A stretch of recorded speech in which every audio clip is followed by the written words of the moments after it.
Bonjour à tous, je suis avec Armel Six pour la cinquième émission du Bonheur au quotidien avec Armel. Bonjour Armel. Bonjour Thierry, bonjour tout le monde. C'est super parce que maintenant l'image est beaucoup plus nette. Donc en fait oui il y a plusieurs thèmes qui sont venus en fait. Il y en a qui j'ai l'impression qu'ils pouvaient se rejoindre, par exemple les relations et les émotions, c'est-à-dire que les émotions elles sont très présentes dans nos vies et elles nous perturbent. J'ai d'ailleurs une question que j'ai retenue de Alexandre qui m'a écrit en fait et qui me demandait il nous invite à parler de la blessure parce que la question donc il écrit la question revient souvent d'une certaine façon et bon nombre de blessures d'enfance reviennent sous de multiples formes par des besoins d'avoir l'approbation des autres, besoin de reconnaissance, de vouloir avoir raison, ou le besoin d'être aimé, ou la peur d'être rejeté, etc. Toutes ces petites blessures, quand elles sont réactivées dans nos vies, nous déstabilisent, créent des émotions, voire des peurs, et nous mettent en décalage avec l'instant présent. Il est alors vrai qu'il devient pas facile d'être bien centré lorsque remontent de telles émotions. Cela nous emporte et nous entraîne parfois. Voilà, donc il fait cette proposition. Je ressens bien souvent que la blessure de quelque chose en nous est présente dans la question des gens qui viennent, quoi. Alors, il me demandait si je pensais que ça pouvait être un sujet sérieux à traiter. Moi, je trouve que c'est un sujet, euh, un sujet important dans le sens où on est, euh, on est éventuellement souvent perturbé quoi, par ces émotions qui surviennent, notamment les émotions négatives, la colère, la peur, et on s'aperçoit qu'en fait, c'est comme si on venait avec des valises. Toi, tu nous accueilles, tu es là, tu sembles être vraiment libéré. Finalement, t'as pas apparemment, ces sortes de bagages, ces sortes de poids que la plupart d'entre nous semblent se trimballer, quoi. Et dans les contextes des rencontres, c'est vraiment ça qui semble apparaître, c'est que on a tous vraiment des gros trucs, des gros dossiers en apparence, et dans ma compréhension, c'est les peines donc qui sont accumulées depuis l'enfance et qui finalement sont la base sur laquelle émergent des émotions et font que on est plus agi par ça que maître effectivement de la situation, quoi. Je sais pas si ça peut te... Mais ça me fait penser au Skype que j'ai eu avec un ami hier, ou même encore à la rencontre individuelle que j'ai posté sur Internet avant-hier, je pense. Euh, en fait, la personne voulait revenir à la petite fille blessée, et puis je sais plus exactement le contexte, en fait, comment ça se passait, mais elle, elle sentait qu'il y avait comme une petite fille en elle qui appelait à quelque chose. Et donc, je l'ai invitée à se connecter à ça voilà, à écouter si la petite fille avait quelque chose à dire. Et en fait, il y avait toute une histoire qui se racontait, parce que dans sa tête, il y a une histoire de petite fille blessée. Et tant qu'on a envie qu'il y ait une blessure quelque part, ou un enfant blessé à guérir, tant qu'on veut qu'il y ait quelque chose qui n'aille pas dans notre vie à guérir, en fait, c'est l'expérience qu'on va faire, et on va continuer à vivre encore et encore et encore ce genre d'expérience.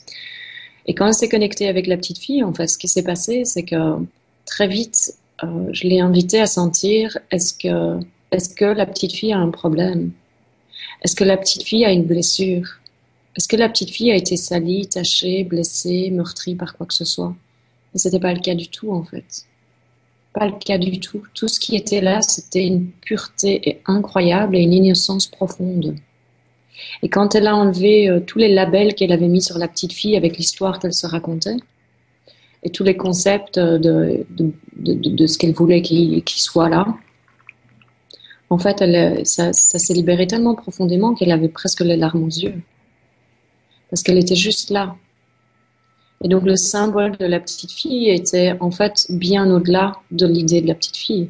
Ce qu'elle touchait au travers le symbole de la petite fille, qui bien souvent représente l'innocence, c'était l'être, c'était ce que nous sommes.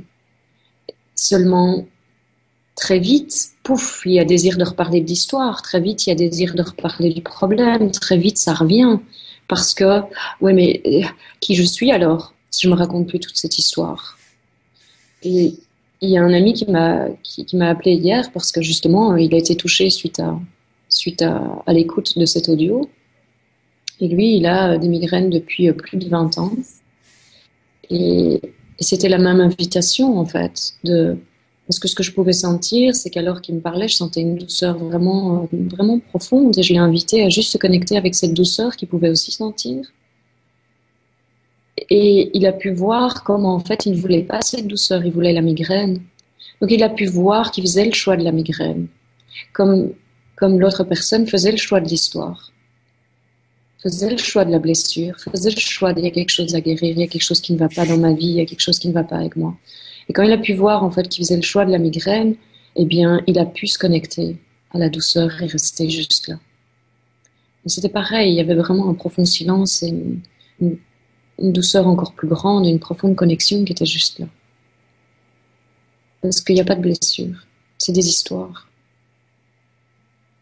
Mais tant qu'on veut mettre son attention là-dessus et tant qu'on veut la blessure, on va vivre la blessure. Et ça peut sembler assez radical ce que je dis, mais c'est le cas. On a la possibilité de mettre notre attention sur la douceur, la présence, l'amour, le silence, l'innocence, la pureté qui est déjà là. Et par-delà, découvrir que rien n'a jamais été blessé et vivre une paix et une joie sans raison. Où on a la possibilité de continuer à vouloir guérir quelque chose qui pour moi, n'est pas à guérir parce qu'il n'y a rien qui s'est mal passé. Mais mentalement, c'est incompréhensible ce que je dis. Entendu de la perspective, je suis un individu séparé avec mon histoire, ce que je dis, c'est impossible. Ouais, et puis c'est même rejeté en fait par. Carrément, parce qu'on Ouais, ne ça veut peut être pas les rejeté. voir. Hmm. Et donc, ce qui est important, c'est de s'arrêter et de se demander, mais qu'est-ce que je veux véritablement? Est-ce que je veux l'histoire? Est-ce que je veux la blessure à guérir et je veux en plus avoir raison qu'il y a une blessure à guérir? Ou est-ce que je veux véritablement le bonheur? Et peut-être que s'il y a quelque chose qui résonne, ne fût-ce qu'un tout petit peu dans ce que Armel dit, ça vaut peut-être la peine de juste aller voir et de faire votre propre expérience. Ça ne veut pas dire me croire, certainement pas, parce que moi j'invite toujours les gens justement à aller faire leurs propres expériences, allez voir.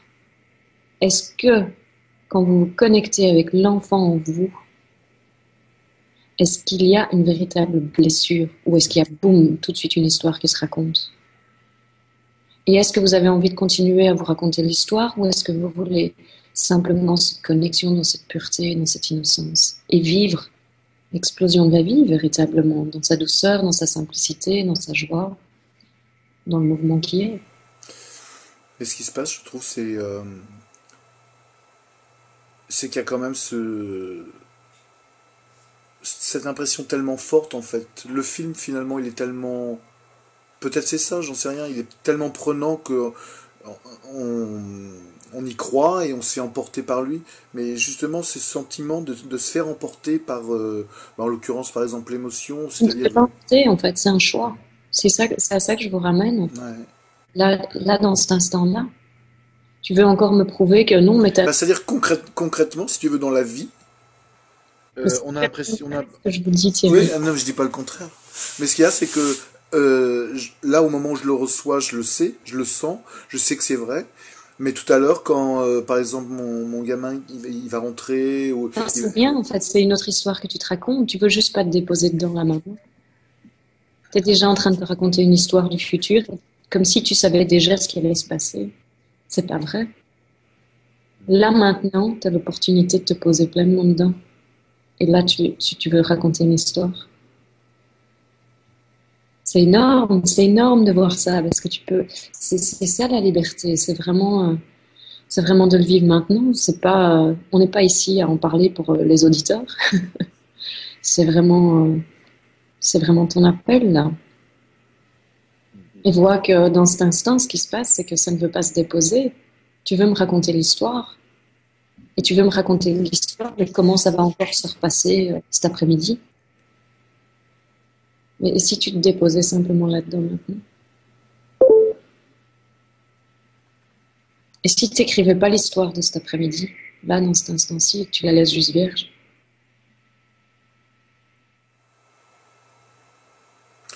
Ouais, en fait, c'est ça, c'est qu'il y a c'est c'est la réflexion que j'avais tout à l'heure aussi, c'est que c'est toujours le personnage qui veut guérir le personnage. Donc, il essaie de trouver des thérapies adaptées à sa demande, mais qui lui permettent de rester, d'exister, de continuer d'exister en tant que personnage. Et toi, tu nous invites là, enfin, tu m'invites ici à vraiment lâcher. Mm, Mm. Juste être là dans cette douceur, dans cette simplicité, et de voir le jeu, en fait, c'est tout. De voir la supercherie. Parce que même c'est le personnage qui crée le personnage, qui veut maintenir le personnage, bla bla bla bla bla bla bla. Est-ce qu'il y a un personnage là ou est-ce que c'est Thierry qui vit ça? Il y a juste, c'est encore plus simple, quoi. On se raconte encore des histoires avec il y a un personnage, il y a un truc qui veut. Well, il y a Thierry qui fait le choix de croire à l'histoire ou qui se reconnaît dans sa véritable nature, dont Thierry est l'expression. Donc il reste accroché aussi à son doute, éventuellement, parce que il y a un endroit, il y a un endroit qui refuse, peut-être, Ok, éventuellement, va dans cet endroit. Va à cet endroit où ça refuse. qui n'y croit pas, qui est persuadé que ça va revenir, la galère, la mauvaise expérience. Vas-y, va à cet endroit.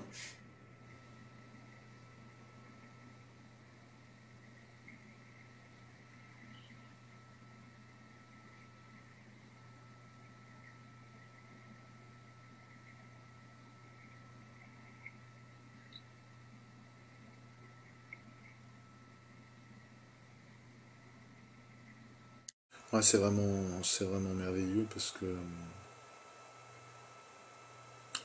ça me je sais pas, j'allais dire ça me dépasse, ce qui m'émerveille, c'est la radicalité de de ce que tu proposes et à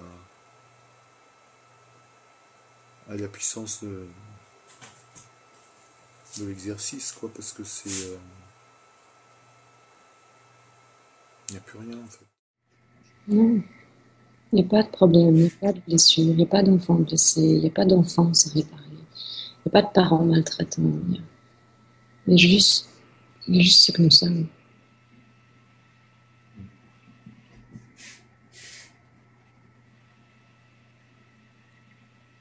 Et de cet espace, toute la vie est différente, carrément différente, complètement différente.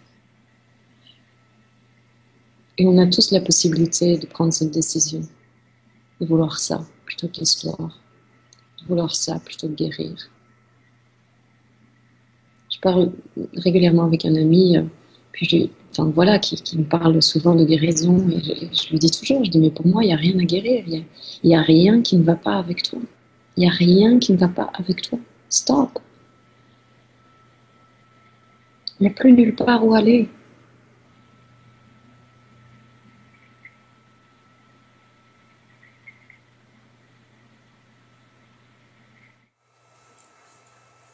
Ce qui est fort, c'est que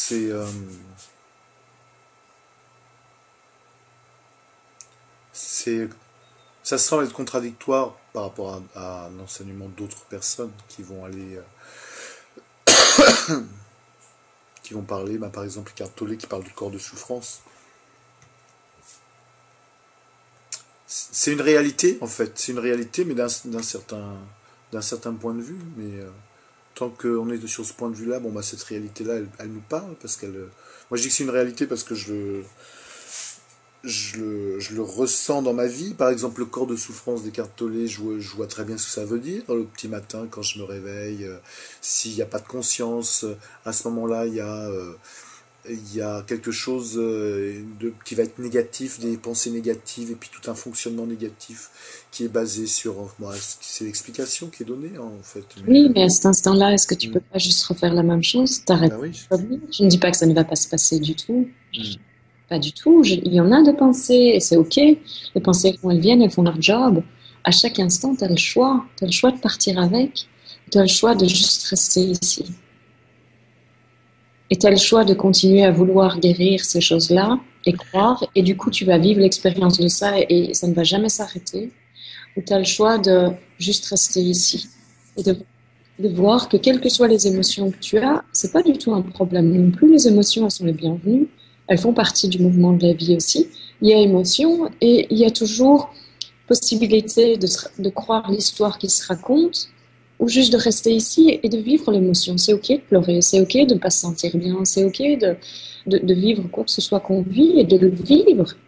Mais ce dont tu me parles, c'est l'émotion, elle n'est pas vécue en général, elle est coupée par une histoire qui raconte quelque chose à propos de l'émotion.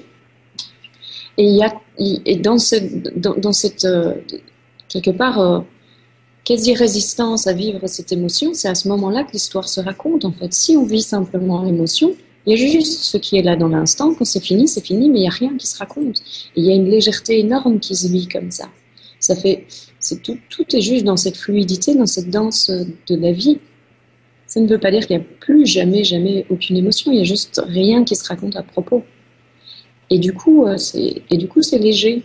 C'est comme un enfant en fait. C'est vraiment dans cette même insouciance. C'est que dans le moment.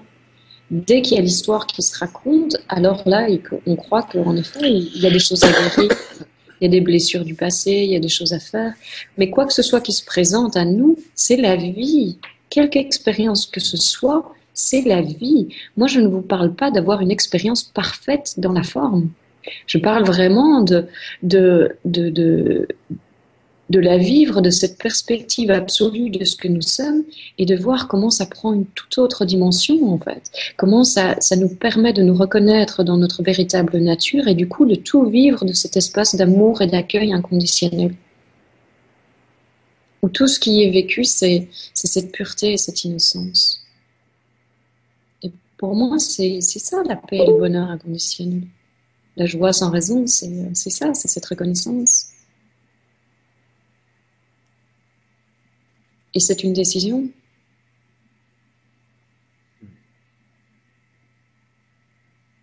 Tant qu'on semble être pris, comme tu disais, par plein de choses, c'est parce que c'est ça qu'on veut. On ne veut pas se calmer. Et l'ami avec lequel je parlais hier, il pouvait très bien le voir en fait.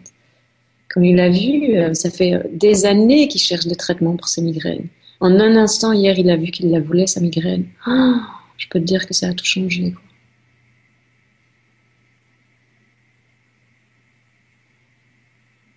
Il croyait vraiment qu'il voulait se guérir. Il croyait vraiment que ça le dérangeait. Mais hier, il a vu que sa migraine, en fait, il la voulait. C'était sa meilleure amie. Il savait pas comment vivre sans elle. Il savait pas ce qu'il était sans elle. D'ailleurs, il disait souvent on. Souvent, il s'appelait on. Il ne disait pas je. Un autre truc spirituel, comme si on pouvait pas dire je. Alors que pour moi, c'est notre humanité la plus profonde. Je pensais justement à parler de ça dans une vidéo en ces jours, de comment pour moi, en fait, de ce rien, de ce vide, de cet absolu que nous sommes, ça demande un courage énorme, en fait, d'oser retourner dans le monde et d'oser vivre pleinement notre humanité. Et rester dans cet absolu ou dans tous ces concepts spirituels, dans ce rien, c'est pas, pour moi, c'est pas la totalité.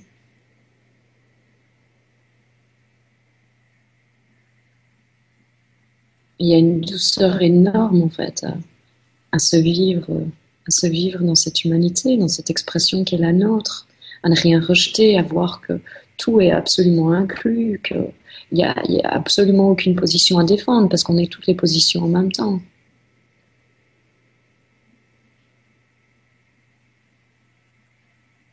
Et c'est vraiment ça je vous invite cette simplicité, cette douceur et j'ai vraiment envie de, oui, de partager combien c'est possible et accessible en fait. Et tout est une question de décision.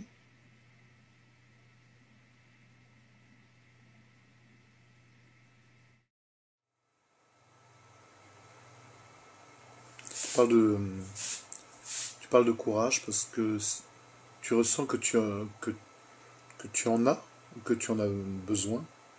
Non, pas du tout. C'est, je pense que parfois, en fait, où j'ai eu l'occasion de témoin de ça pas mal, parfois je pense qu'il y a une complaisance dans l'absolu ou l'expérience du vide et un grand détachement par rapport au monde, mais c'est très très sec à l'intérieur. Il y a pas cette joie, il n'y a pas cette pleine expression de la vie. C'est juste ce qui est, c'est juste ce qui est. Et, moi, je sens que ce mouvement, il n'est pas complet. En fait, il y a une invitation à aller plus loin. Mais il y a une paix, évidemment, qui se vit là, dans ce détachement, parce qu'il y a un détachement. Moi, ce dont je parle pas du tout d'un détachement, en fait. Je parle d'une vie totale, pleine, 100% de vie.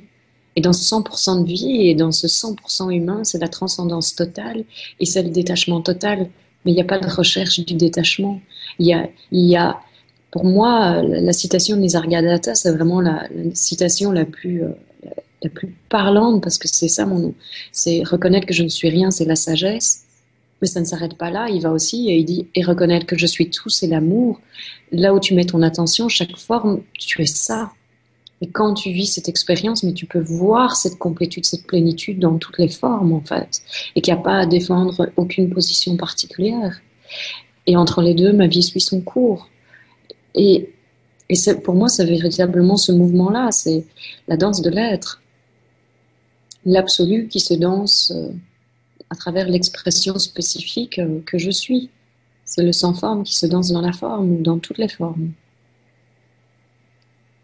Et parfois, on se sent tellement bien là-dedans qu'on croit qu'on doit quelque part nier cette humanité ou rester en dehors. Mais pour moi, il y a encore un espace de séparation, en fait, là-dedans.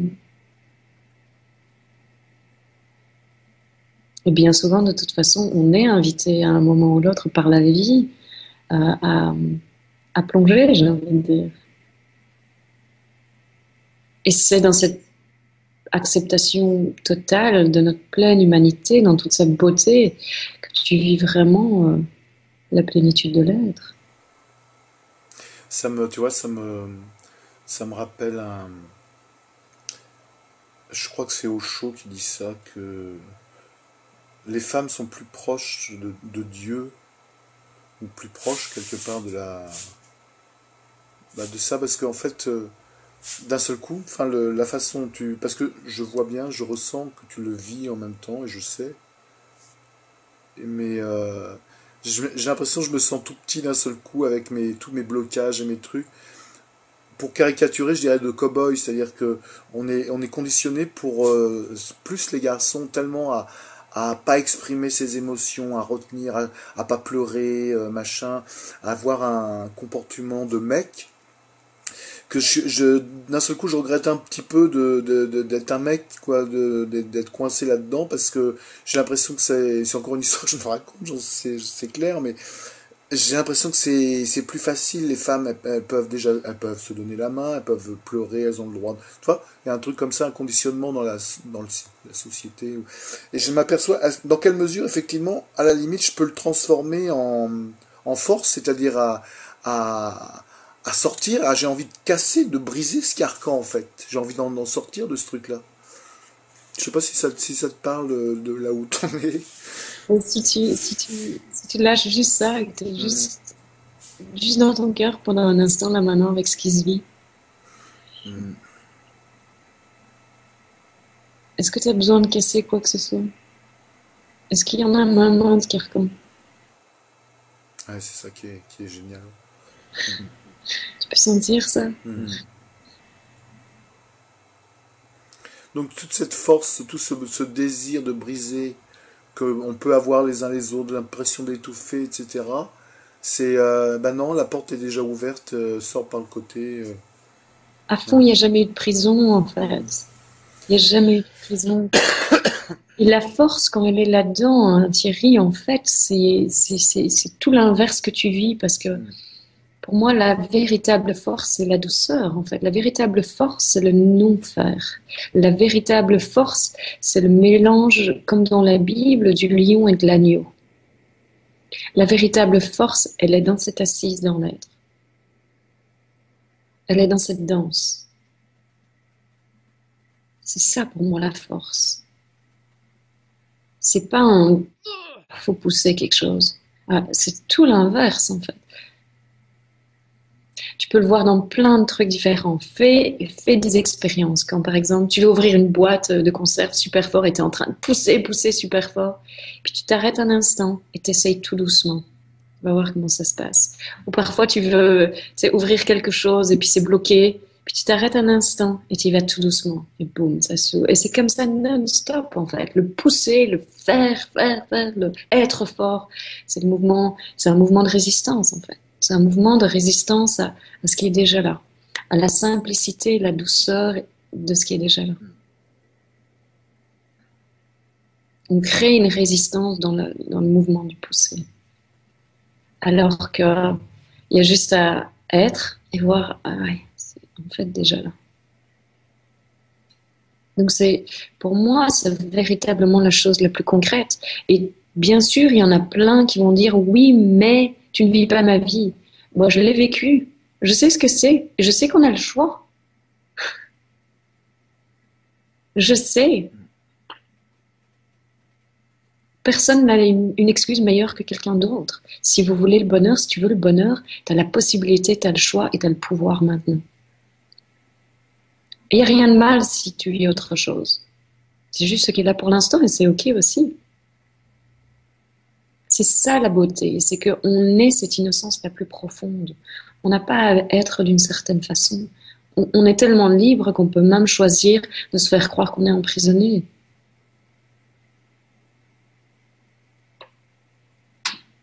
Et ça, c'est l'innocence, ça, c'est la beauté. C'est qu'on n'a pas à être d'aucune forme que ce soit, en fait. On n'a pas à être quoi que ce soit. On n'a même pas à être heureux. Il y a des années, je me souviens, il y avait quelqu'un qui me disait toujours, parce que j'avais beaucoup, beaucoup d'émotions, justement, et qui me disait, c'était mon ex-mari, il me disait toujours, oui, mais il faut être en paix, il faut être en paix, il faut être en paix. Je dis, va, avec toi, il faut être en paix. C'est pas de la paix que je vis là. Là, je vis de la rage à l'intérieur. Et tout ce que je peux vivre là maintenant, c'est cette rage qu'elle a et qui veut sortir. Je vais pas essayer d'être en paix. La paix, elle est là en dessous de la rage, mais là, c'est la rage qui veut sortir. Donc, ça sort. Il n'y a pas à essayer d'être d'une autre façon, il n'y a pas à essayer d'être en paix, il n'y a pas à essayer d'être en amour, il n'y a pas à essayer d'être... Il y a juste ce qui se vit dans l'instant. Et ça se vit dans ce terreau d'amour inconditionnel.